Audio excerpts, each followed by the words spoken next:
It's 7:30 a.m. and I'm getting ready for my first ever content shoot with Sephora. You guys know I love my drugstore makeup, but I do love makeup from Sephora as well. Some of you have been asking for my high-end makeup routine, so I figure I would do it for you today. Starting off with the Rhode New Highlight Milk. If you love glowy, plump skin, love putting this on my chest and stuff too. This thing is so pricey. I kind of only use it for special occasions. The Charlotte Tilbury Magic Cream. Thicker moisturizer, so especially if you have drier skin, this is going to be really nice. I'm going to take a brief second just to do my gua sha. Your girl's been drinking and she's bloated. Pretty much never do my makeup without this anymore. The Danessa Myricks Blurring Balm. Blurs your skin but also keeps you matte. Take my finger and apply a thin layer all over my T-zone. Okay, for event full coverage makeup days, these are the two go-tos I have from Sephora. Do Estee Lauder today, and I'm just going to do a pump on the back of my hand. Just spread it across my face. I mainly focus on my cheeks because my cheeks have the most discoloration, or like, I don't know, unevenness. If I'm gonna recommend one brush to you from Sephora, it's definitely gonna be the Makeup by Mario F4. Literally use this for any single step of your makeup, whether it be cream or powder. This bronzer from Hung Van Gogh is insane. I'm like not a huge pop bronzer girl. I usually like to do a stick. It is super pigmented, but it blends out beautifully and it looks blurring on the skin. Typically for cream blush, I'll go for the Rhode Pocket Blushes. So creamy, pigmented, but also I have so many colors of them. Literally blends out in 2 seconds. It's crazy. Charlotte Tilbury Concealer. I've been using this ever since it launched. Hands down my favorite concealer from Sephora. The coverage,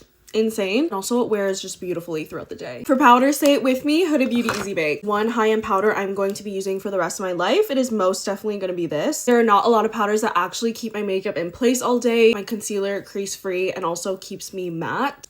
This one does say baked bronzer. One thing about me, I love a baked formula because they are so smooth on the skin. This one never does me dirty. It never goes on patchy. Same thing for blush. I usually go for a baked formula. I really like the Say Baked blushes and the Kosas ones. Mist My Face one size powder melt first to obviously melt everything together. I quite literally don't own a high-end brow pencil, but I do love this Rare Beauty brow gel. Eyeshadow, my favorite is going to be the Makeup by Mario Ethereal Eyes palette. I don't really know the vibe, so I'm not really going to do too much today. I'm just going to put a nice neutral eyeshadow in my crease. If I was going to pick one highlighter from Sephora, it would always be this Rare Beauty highlighter. The most blinding highlight you will ever own. Almost done. Let's do the lips. We're going to use Huda Beauty Lip Stain as my base. On top, I've been liking these. Oh, she's a nub. Makeup Forever Extreme Artist lip pencils. For like my normal lip line, I really like Wherever Walnut, and then for some dimension, I put on Versatile Chestnut just on the edge. I love these Tarte Maracuja Juicy lips. I feel like they're so underrated. They're just so glossy. Really need to finish. I only have 15 minutes and I still have to do my hair. Lock it all in with the one size. I just inhaled that. Okay, this is it. This is usually my go-to high-end makeup routine. Literally stunning. Like, look at this base. I'm really nervous for my shoot. My stomach's starting to hurt, so love you guys.